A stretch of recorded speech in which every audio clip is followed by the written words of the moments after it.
Picture चालू करो बे। बंगालसोबत नातं जोडण्यासाठी नरेंद्र मोदी थेट भाषणात म्हणाले, मी लहानपणी येथे रेल्वे बघायला आलो होतो. मैं बचपन में जब पहली बार कोलकाता आया तो एक आकर्षण था, जरा मैं मेट्रो देखूं.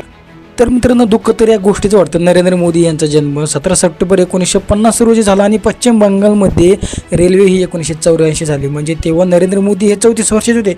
मग नरेंद्र मोदी हे बालपणी काय 34 वर्षाचे होते तेव्हा ते पश्चिम बंगालमध्ये गेले होते. अच्छे दिन आने वाले है, हर साल 2 करोड नोकरी, 15 लाख हर खाते में, हे सगळे डायलॉग तुम्ही नक्की ऐकले असतील.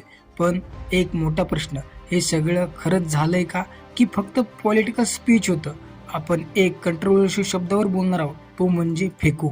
नरेंद्र मोदी यांना हा टॅग का दिला जातो आणि तो खरं योग्य आहे का, तर आपण या व्हिडिओमध्ये पाहणार आहोत. त्याआधी तुम्ही लोकसंग्रह हे यूट्यूब चॅनल सबस्क्राईब केलं नसेल तर प्लीज सबस्क्राईब करा आणि व्हिडिओ नक्कीच जास्तीत जास्त लोकांना शेअर करा. तर मंडळी, फेकू या शब्दाची सुरुवात, हा शब्द पॉलिटिकल विरोधकांनी वापरायला सुरुवात केली. ह्याचं मिनिंग आहे, जो मोठे प्रॉमिस करतो तो पूर्ण करत नाही. नरेंद्र मोदी यांनी ॲग्रेसिव्ह कॉम्प्लिमेंट केली 2014 या साली. तर मित्रांनो, आता तुम्ही विचार केलाय का, नरेंद्र मोदी यांनी 2014 पूर्वीच एक मोठी घोषणा सुरुवात केली होती आणि त्याच्यावरच ही निवडणूक देखील त्यांनी पार पाडली. जेव्हा निवडणूक 2014ची लागली तेव्हा प्रत्येक खात्यात आम्ही 15 लाख रुपये देणार अशी मोठी घोषणा त्यांनी केली होती.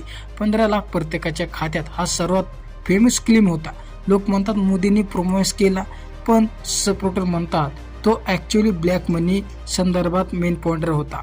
पण याची रिॲलिटी आहे, कोणालाही 15 लाख रुपये अजून देखील मिळालेले नाहीत. त्यामुळे ऑपोजिशन हा मुद्दा नेहमीच उचलून धरतात.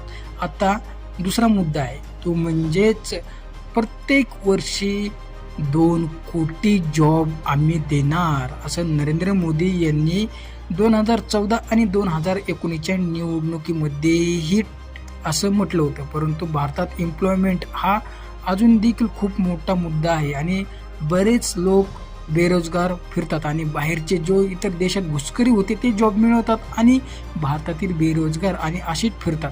आता विचार केला आहे का, प्रत्येक वर्ष 2 करोड नोकऱ्या हा आपल्या युवा पिढीला दिल्या जातात का? याचं उत्तर आहे नाही. तर रिॲलिटी काय आहे माहिती आहे, ह्या सेक्टरमध्ये ग्रोथ झाला पण एम्प्लॉयमेंट रेट डिबेट अजूनही झालीच नाही. म्हणजे काय, 2026 मध्येही अजून बेरोजगार लोक फिरत आहेत. म्हणून विरोधक चांगली मोठी बाजू उचलून धरतात आणि म्हणतात नरेंद्र मोदी हे फक्त फेकू आहेत, लोकांना वेड्यात काढतात. असंच चालू आहे, हे तर तुम्ही ऐकलंच असेल.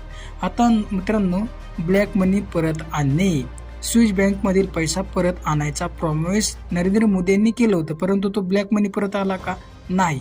तर उलट काय झालं, मोठाले जे व्यापारी आहेत, जसं की तुम्ही विचार केला अंबानी असेल, अदानी असेल, यांच्यात घशात पैसा गेला, परंतु ब्लॅक मनी काय वापस आला नाही. आता नंतरचं महागाई एवढी वाढली की देशात महागाईने थायमानच घातलं. कॉमन मॅनसाठी बिगेस्ट इश्यूज काय आहेत माहिती आहे? काही काळ इन्फ्लेमेशन कंट्रोलमध्ये पण पेट्रोल, गॅस, फूड प्राईस वर लोक जास्त नाराज आहेत. तुम्ही बघितलं असेल पेट्रोलचे दाम काय वाढले होते, गॅस, फूड प्राईस वगैरे खूप काय देशामध्ये महागाई वाढली आणि त्यांच्यावरती ट्रोलिंग जास्त झालं आणि विरोधकांनी मुद्दा उचलून धरला की मोदी फक्त बोलतात, काहीच करत नाहीत. म्हणून नरेंद्र मोदी यांना फेकू म्हणतात. इथेच जास्त नरेंद्र मोदी यांना अजून ट्रोल देखील केलं गेलं जातं. तर मित्रांनो, आता डिजिटल माध्यम तुम्ही बघितलं तर डिजिटल माध्यमांमध्ये सुधारणा तर झाली, UPI पेमेंट्स वगैरे जे आहे त्याच्यामध्ये सुधारणा झाली. परंतु जे नरेंद्र मोदी यांनी आश्वासन केलं होतं त्याच्यामध्ये मात्र तिथे काहीही कंट्रोवर्सी दिसून आली नाही. म्हणून नरेंद्र मोदी यांना फेकू म्हणतात, ह्यात काही वाद नाही. परंतु आता तुम्ही विचार केला आहे का, नरेंद्र मोदी यांचे वादे पूर्ण झालेत का?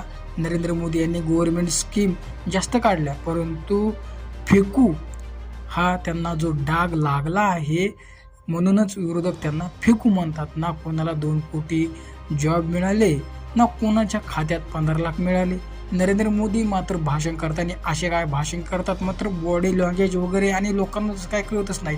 ते सुरुवातीला तुम्ही बघितलं असेल व्हिडिओच्या पार्टमध्ये की म्हणतात की पश्चिम बंगालमध्ये मी लहानपणी आलो तर त्यांचा जन्मच झाला होता मंडळी 1950ला, आणि ते सांगतात की मी फिरायला 1984मध्ये इथे रेल्वे बघायला आलो होतो. तर म्हणजे किती फेकतात ना, हे मात्र लोकांना नक्की समजलं आहे.